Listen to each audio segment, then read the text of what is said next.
became a Mhm. disturbance. Today, we don't know how to measure its current or future impact. And we've made Mhm. assumptions. Like initially, the initial assumption was it would be so devastating that the market was going to fall out, right? People are going to lose their jobs. They wouldn't sustain. The market is going to fall out. Well, that didn't really quite happen.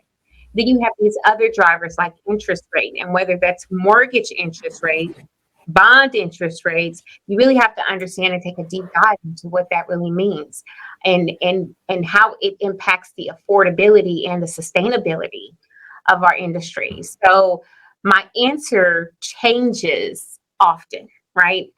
Do I think that we are headed to a recession? I think that Mm. the answer to that is yes, because recess means to relax or relieve, right? Whether or not it's going to be a bottom out, I don't think that it will. I don't think that we are going to see the era of 2008 again, because history does repeat itself. But hopefully, we also utilize the knowledge and the experiences that we had during that time to make sure that we can avoid as much of the era and fallout that we did. And then sometimes we have, intentional things like inflation right Mm. now is intentional. It is absolutely intentional. The feds have said that they need to drive up the unemployment rate. That's intentional. And Mm. we sometimes will question, well, why? And it has a lot to do to, with the value of the dollar and the spendability, right? The worthiness, and we have to understand all of those components to understand where it comes from. So availability doesn't always mean access, right? And Mm. so when we look at that, and because in addition to the REO space that I operate in, I also operate heavily in the hedge fund world. And I can tell you right now, the interest rate has caused us to pause and go into drip instead of flow because of the accessibility and the availability of money and funds. And so, my opinion of what 2023 looks like is, um, the first 2 quarters of 2023, first quarter will be stabilized, taking us into the second quarter, which will be normalized. I think in quarter 3, we're going to see fallout. And quarter 4, we're going to see a decession instead of a recession, right? That we're really going to take a time for default to catch up and to balance in. Mhm. We've been in an equitable position in the housing industry for a long time. And even at the start of 2020, I have an accountability partner that we mind map and mind share.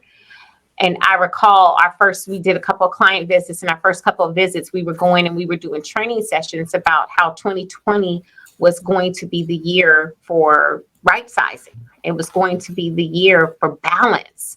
And we Mm. didn't know, it just in a few short weeks, that the economy would shut down and it would create the greatest fear that we've seen in our lifetime.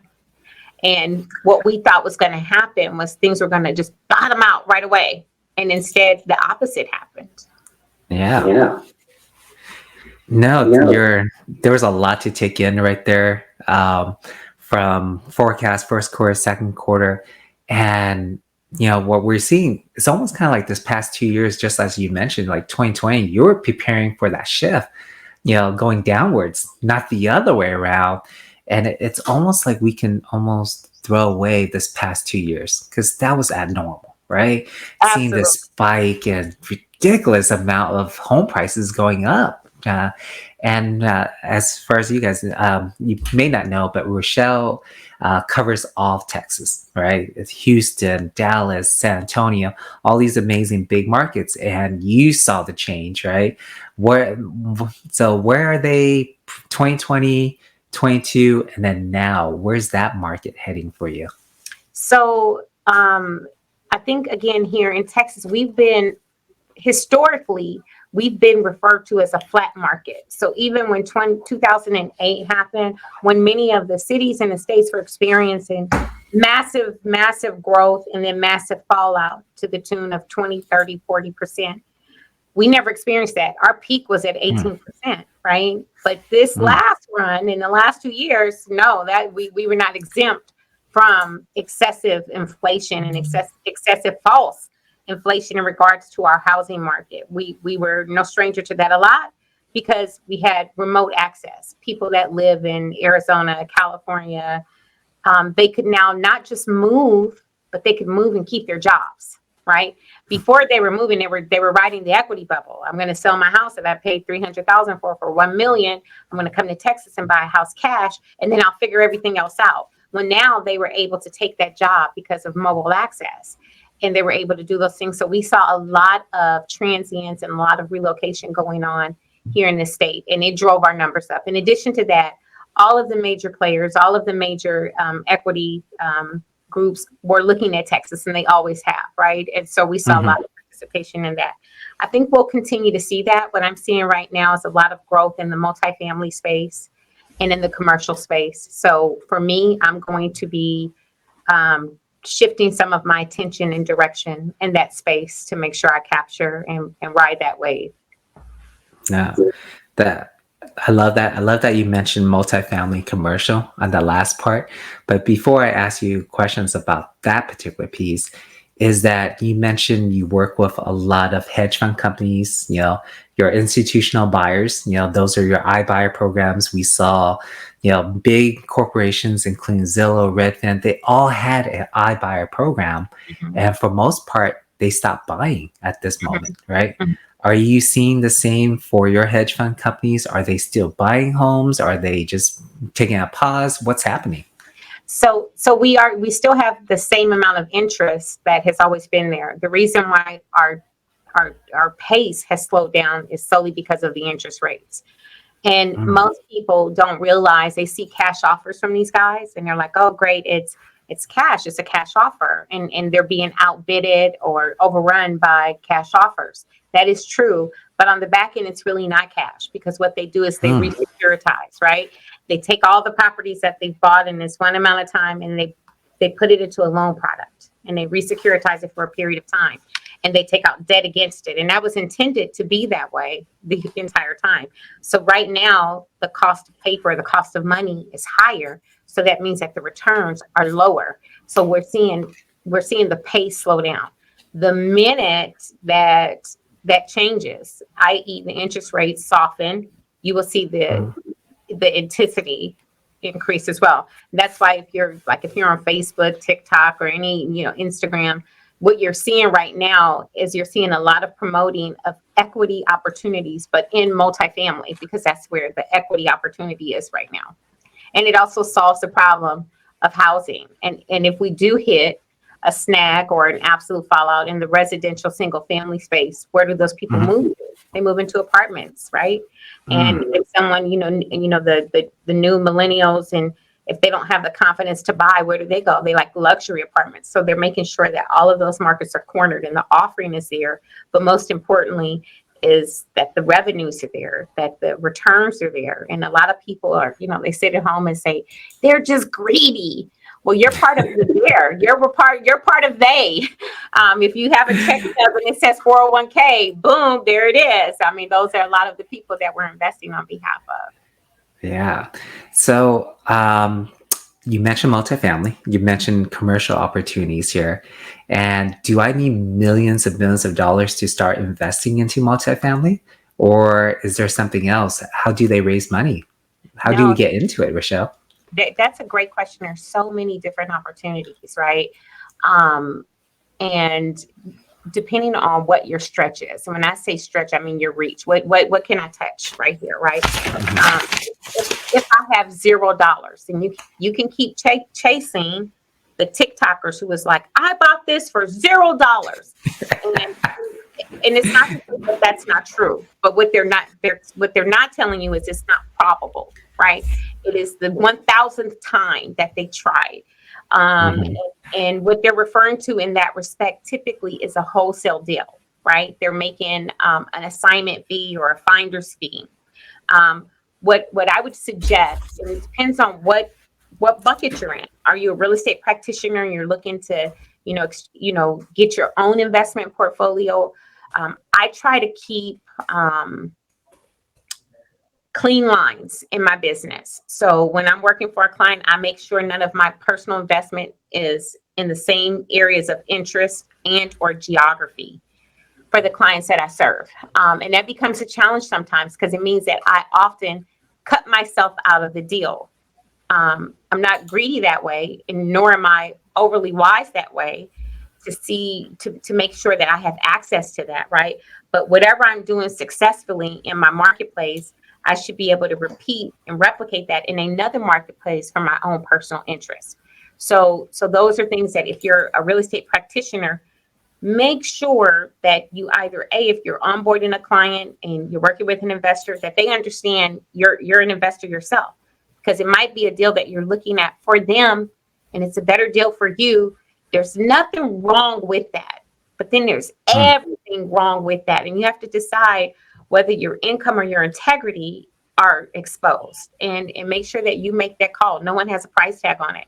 So for me, in regards to your original question, is how do you get involved? Number one is get educated. If you're, depending on who in the audience is watching this right now, if you're not a Mhm. real estate practitioner, you're an individual, take 5 seconds and look at some of those ads that come up when you're searching. Make sure that you research if they're selling something, what is it that they're selling? Opportunity is usually not for sale. Opportunity is an extension, right? And so maybe there's coursework or there's busy work that you need to invest in order to be best at it. But if they're saying, come and learn these 10 quick, easy tricks, really and truly, Mhm. the opportunity is for them in selling that product in mass production, which means it's very watered down, it's very diluted. The other thing, whether you're in real estate or not, is partner with a real estate practitioner in your local market that's already doing it. I get people asking me for mentorship all the time, and I love helping others, but my bandwidth doesn't allow for me to help everyone that either Mhm. wants or even needs my assistance. So I have to be very selective on who I help, and I have to be very time conscientious of who I help. I do not offer a coaching program. I do not offer knowledge in exchange for books. I serve on the board of directors for the National REO Brokers Association. So that's part of my reach, is making sure that our members are serviced in that respect. I've been active in many real estate organizations, and that's how I make sure that my reach and my span goes here. But all of these things are available if you just take the time to invest. Everybody wants the blueprint of the shortcut and the easy way. Well, you know what? If you take Mhm. a shortcut, don't get me wrong, I'm a shortcut kind of girl, right? But what I would rather take is the path of least resistance instead of the shortcut, because the shortcut didn't guarantee that I wouldn't encounter resistance. I want the path of least resistance. Mm. Wow, that was a lot to dive into a little bit, and you just went on an amazing run on what we can do, just the tiniest little part, and then I'm just trying to a little bit paraphrase what you're saying is opportunity is not free, right? Mhm. It's an extension, right? We got do our own due diligence, do the research, put the effort in, because it's because a lot of us we see on TikTok, we see on social media, oh man, this real estate game is easy, I got this, right? And it's like, oh yeah, I just did this and got X amount of money, and and it was all done in like 1 second. Mhm. So and we know, I mean, the very slim chance that happens, but we do know those that are do their due diligence, that research, that educate themselves, that really took massive action, are the people that are reaching towards that success level, in whatever aspect it is that you're doing. And especially us is like, we're investors ourselves, right? And it's like real estate is just our vehicle. We don't necessarily, dive in putting all in on real estate, but it's a good portion of our portfolio because we do know that real estate over time, will produce, a good return on our investment, given time. Mhm. And a lot of us want to take that shortcut, and we're finding all ways possible to get that shortcut. But I like the fact that you mentioned this part is that, get yourself a coach, a mentor that has done it before, that can offer you that least path of resistance in a way, because they went through probably a lot of hardship. And Rochelle, I know, you didn't get to where you are today without going through those hardship, right? Sure. And can you share with us, a moment when you actually felt stuck in your business, or a big hurdle that you have to overcome? And also, before you do that, I want to thank you to our viewers, because some of our viewers do have some questions. So Okay. I'll ask that after you answer that question too. So Okay. thank you, Rochelle. So that's a great question on being stuck, and it is a constant. No matter how big you are, no matter what business you're in, there are going to be hurdles. And preparation and anticipation is the antidote, but there is no exit button, right? Unless you just Mm, exit, right? So, one of the things I think, like a moment that just really and truly just brought me to tears, was a couple years back. Our flagship client, and it was a buy and hold, a multi-billion-dollar buy and hold client, and we had given them what I refer to as red carpet service. It could be Saturday, Sunday, midnight. If they needed something, we were always available, and we put the needs of their business before the needs of our own. mm, And they decided that we had made a few little mistakes, and trivial mistakes, mistakes that we shouldn't have made. I own that piece of it, but we're also human, right? And we can't say that mistakes won't happen. And so they decided to dissolve our relationship, mm. and we were devastated. Devastated. I mean, me and my team, we literally cried. Like, and I remember one of my team members saying, the punishment does not fit the crime. Mm. And that's what I felt, like a prisoner. And I was like, oh my God, so what are we going to do? This is a huge loss. And this particular client accounted for about 30 closed deals every month, right? Every month, Ooh. 30 deals a month. So, do the math, right? I mean, it's very, so what I decided to do was to take the high road, to say, listen, I'm so sorry you've made this decision to do this. We will exit gracefully. We will give you the support. We will not ignore the quality of assets and the quality that we've always provided to you. If there's anything that you need, please let us know. So a couple months later, I think Harvey had hit, and they're an out-of-state client. And so I reached out and I was like, hey, I know you've got boots on the ground, but if you need extra boots, if you need us to take a look at any of your properties for you to inspect water damage, we're here for you. And then the senior manager called, and it was like, how are you? How's everything? And he was like, what can I say to you? And I was like, well, what you can say is welcome back, right? But I was like, but Yeah. listen, just let us know you're doing good, whatever. And he said, I fully intend on bringing you back. And, this is how we're going to do it. This is what we're going to do. So we were brought back on. And we were number one when we were dissolved, by the way.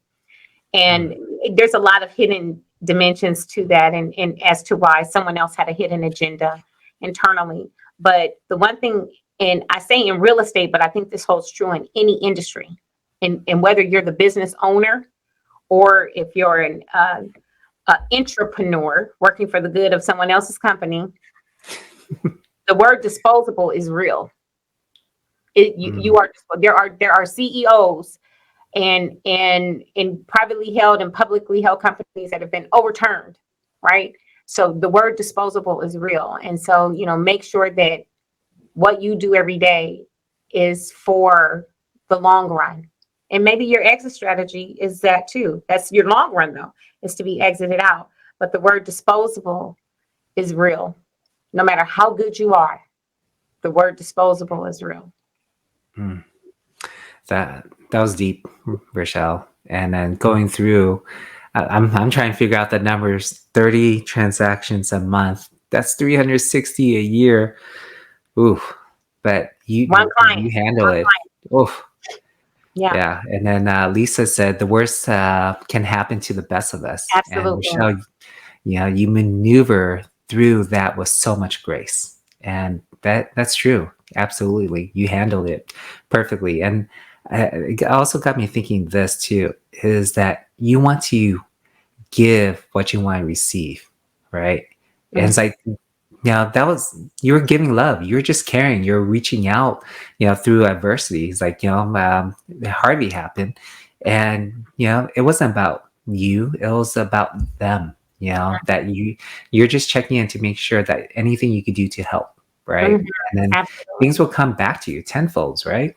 Just Absolutely. give that love. It'll come back to you. So Absolutely. amazing. Yeah. So we do have a question from Dominic.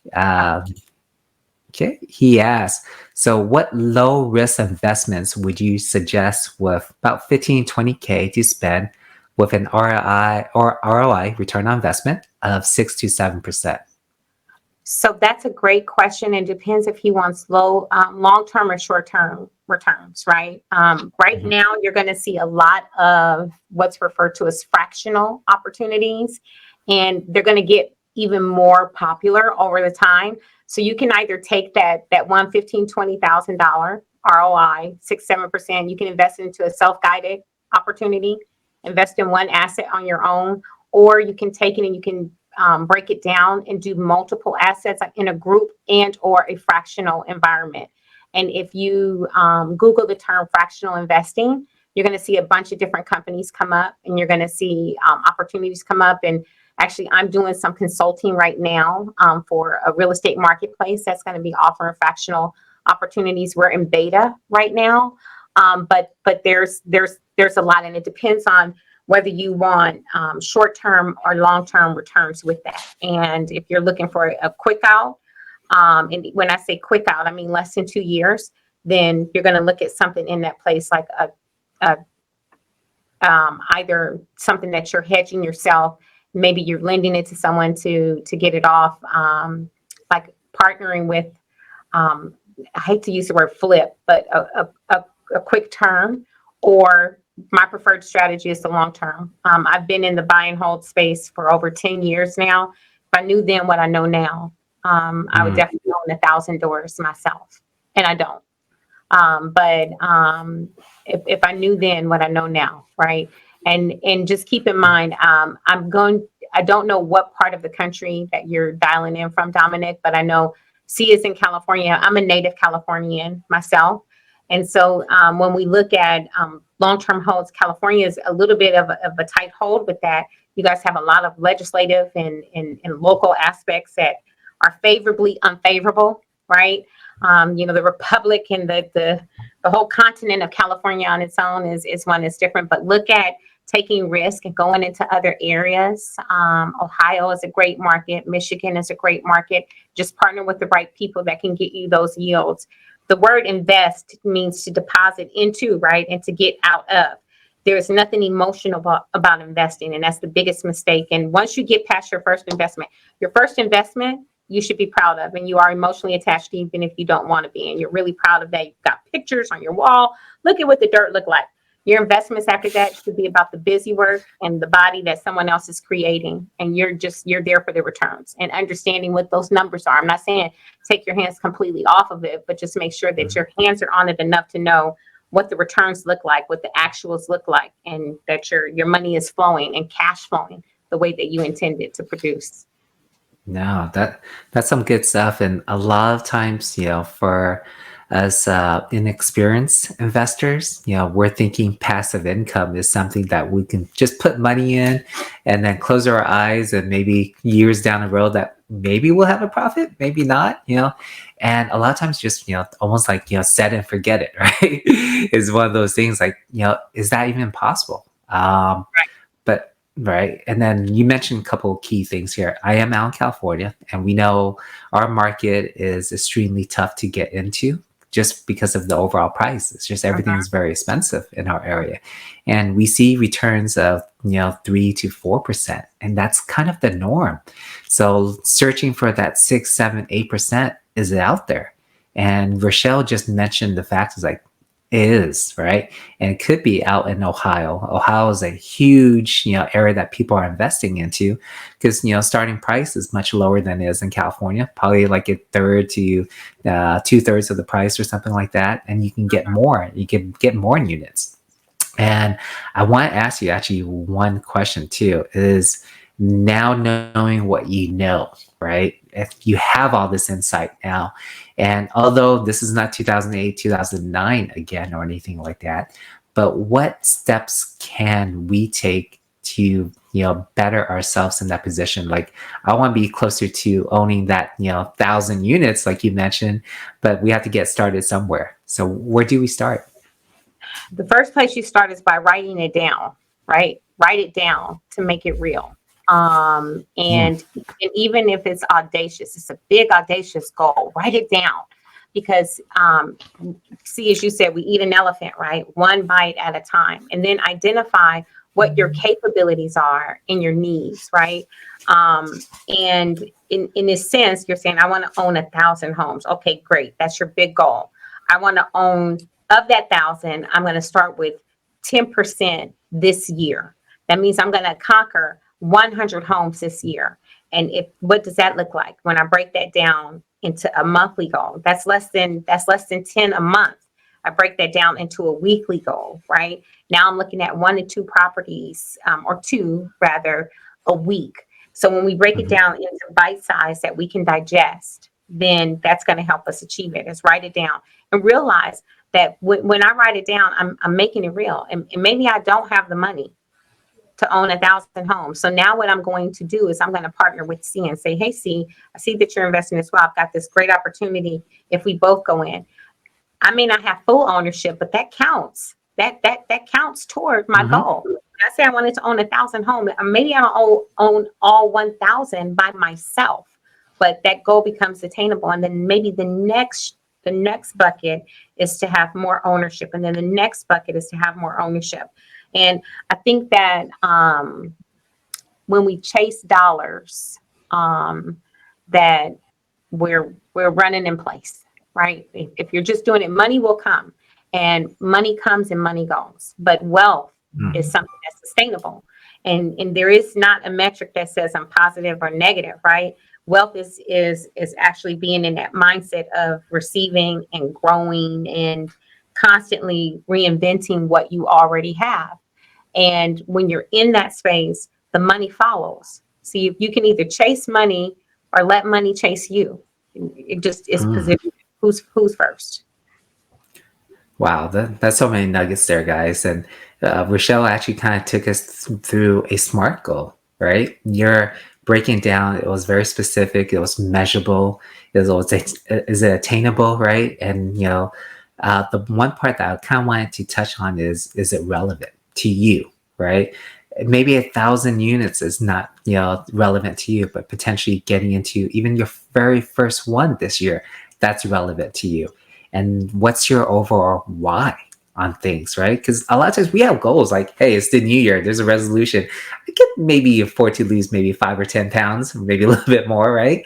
But what happens next month, right? Most of us, 80%, 90% of us, that goal, that resolution that we had is out the window. Mm-hmm. So if we focus in on why we're doing the things, that's not going to stop us. Chasing money, that, it, you just mentioned too, is like that's out the window. We're running into place if we're just chasing money. But overall, what's your true why? It's like, and that way you don't stop. We're going to face adversities, right, Rochelle? There's going to be bumps and rolls like all the time. But how do we handle it, right? How do we react? What do we do? What, do we know what's happening? I love it, Rochelle. You're very positive. You're very upbeat, but you're also very smart about it too. It's like you can see the pitfalls that's coming, and then you can prepare yourself. All right. Absolutely. So, this is maybe a personal question for me per se, but I struggle at times with the grind. Yeah, Mm-hmm. is there's times like we work so hard, we work ourselves, we're burning, both candles, and at the end, and we have some accomplishments. We do have some success, and then we work that, and then we try rinse, lather, and repeat. But then that grind, that pain, the anxiety, all that stuff, that gets in the way. So what do you do to overcome that adversity, to keep you going, to keep driving and doing what you're doing? Especially losing that that major client that you had, that's just a big blow. What did you tell yourself? So I drink, smoke, and gamble. I'm kidding. Not kidding. But no. So you know what? Sometimes when your why is not enough, then it should be why not, right? When your why is not enough, because sometimes it's not. So and that's a hard truth to swallow, especially if you're a parent, right? You love your kids beyond your own life, but sometimes Mm-hmm. that's not the wind that keeps you flying, right? It if anything, it keeps you doing what you're already doing because it's consistent, it's comfortable, and you know that it's gonna get it done, right? And getting it done is not the same as winning, right? And so when your why is not enough, go into why not. Why not stop? Why not keep going? Why not try something different? Why not? When your why is not enough, you got to go to why not. And that's not a energy. You just have to look and say, why am I here? What was my reason for being here? And then if your place is darker than usual, why am I here? Why am I here? And the answer is in asking that question. The one more question, why? One more question, why? And when your why isn't, it's why not? And usually you'll find the grit, the grind, and the reason right there. And the question becomes, are you willing? Are you willing to do what it takes to get into that or get out of that? Are you willing? That's what I would say. Wow, I love that, Rochelle. And that speaks volume because it's speaking from experience, right? You've gone through this hardship. Oh And Lord. that's one thing too that we do have is we do have faith. We trust in the Lord that He's going to guide us, and Absolutely. it's not just adversity; it's just building strength from us, right? It's making us stronger. Mhm. I love that. So thank you for that, Rochelle. And I know we had an overall theme with like foreclosures and short sites with all this insights and such forth. But how let's say, for example, things do take a turn and we may start to see more foreclosures and short sales. Of course, get ourselves educated. But what steps can we, as an agent, do to be involved with short sales and foreclosures? What can we do? So whether it's short sales, foreclosures, luxury, anything Mhm. else, I think that the people that are the masters of their craft are knowledgeable, right? They know, they understand, and things are not always, bookshelf easy. Go read this book, go read that book, right? Take this class, don't take that class. When I first got into this industry, I was told that if I did BPOs, which is a broker price opinion, that it would get me in front of the servicers, and this is how I was going to get business. And that's truthfully untrue, right? Um, those BPOs didn't get me clients. Now, what the BPOs Mm. did do was they prepared me to give better valuations, not just to my REO clients, but to my retail clients. It prepared me to be better than others in my marketplace. Um, invest in you, right? Invest in you. I'm a big advocate, and I believe that knowledge is power and it's the source of all things. So I go to a lot of conferences. And even when I go to conferences that I've been to over and over again, and even when the topics are things that I not only know, but that I could teach myself, I'm constantly a student because someone figured a different way, or maybe there's a question in a room that I never thought of, or maybe they're taking an approach that I never considered. And honestly, like evolution happens whether you're a part of it or if you learn that you should have been at a later time. There's a bunch of success stories. And even as we look at social media, I'm an epic failure when it comes to social media. And, I tried to get my daughter to do a YouTube channel several years ago. And I even set her up a domain, Lifestyle by Logan, right? And she was going through weight loss. And as a very preteen, I said, Logan, you should document this, and you should let other girls. There's so many girls your age, and I didn't push her to do it. And if she had done it, she would have been a huge influencer with it.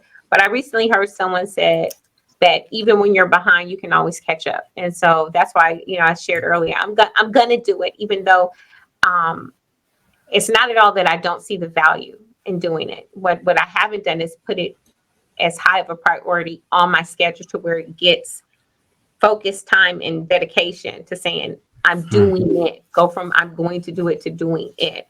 So like this industry, like any others, is start with education. If someone think about what you want and what you want it to be. If someone gave you a property tomorrow, what do you do with it? And unless you're in REO, you really don't know. Right. And so first of all, I would say is, get with the REO agent in your area. Some are friendly and some are not. Like some are not. I get 50 calls a day that shouldn't have happened.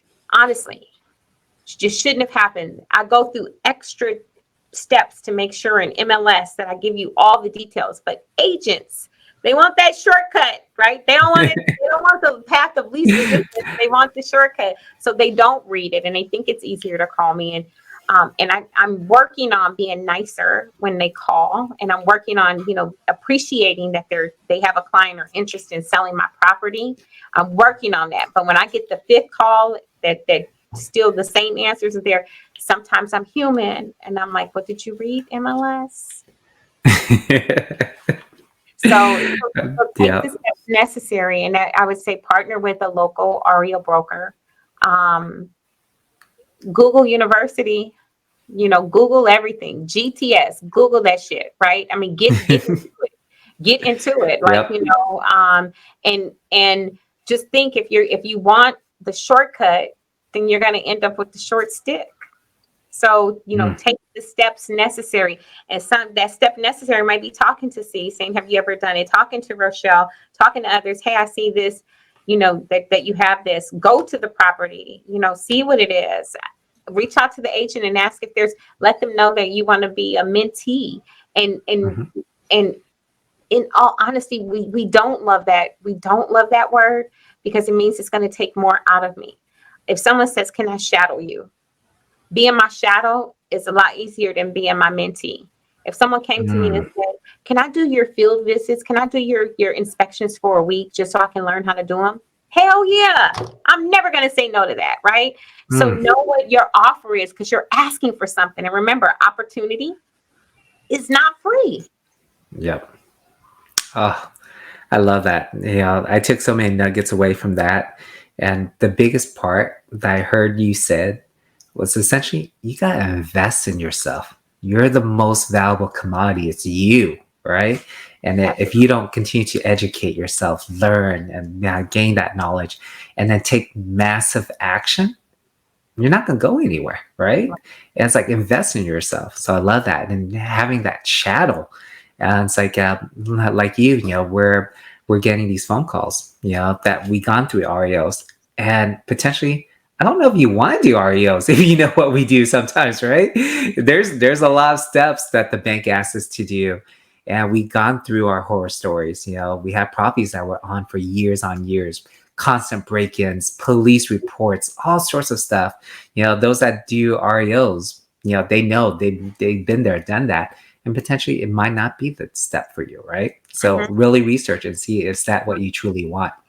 So, I know your time is not free. Your opportunity here. I'm just so blessed that you're able to share all these wonderful nuggets. But I would love for people to get to know you a little bit more, Rochelle, your story, how amazing, all the bumps, all the ups and downs, and then all the smoking, drinking, and gambling that you do. But that's another story for another day. But let me just ask one more question too. is that, you know, I mean, obviously we know you're highly successful. We love to promote that. And, you know, anyone, of course, guys, you want to partner up and learn more from Rochelle, you know, her link, her bio, her information is going to be low on the stream and such forth. Uh, and she's just a wealth of knowledge, like you guys know. But what's that, perhaps, you know, something recent for you, whether it's professional or personal, that you're proud of, that you just, you know, can't help but smile? You know, what is that, Rochelle? Oh, wow. There's a lot. And it's funny that you're asking this because I realize just recently, we talked about Tony Robbins, and I'm going through the Tony Robbins coaching and mastery Mm. program. And one of the things that my coach first told me was that I don't celebrate enough, right? And I realized in another session is that I'm not playful enough, right? And um, I took a lot of that home, and I have a daughter that's 15, and 15 is a very unlikable age for parents. It's a mutual, it's a mutual, Teenage daughter? Ooh, yeah. a mutual dislike. I don't like you. I don't like you either. The only difference is you need me. You really need me, and honestly, we need them too, right? And so I came home and was just very playful. And I have a bonus kid as well, my niece that's 18, and I raised her as well. Um, and I was being extremely playful, and they said, "What happened to her?" And it was joke. They were joking, and they were just like, man, something's going on. And so I felt that, that energy was being organic and displayed so much so that they recognized it. And it's just keeping the momentum of that, and making sure that, I need to replay and remain being playful. Being playful is a Mm. good thing. Oh, that's beautiful.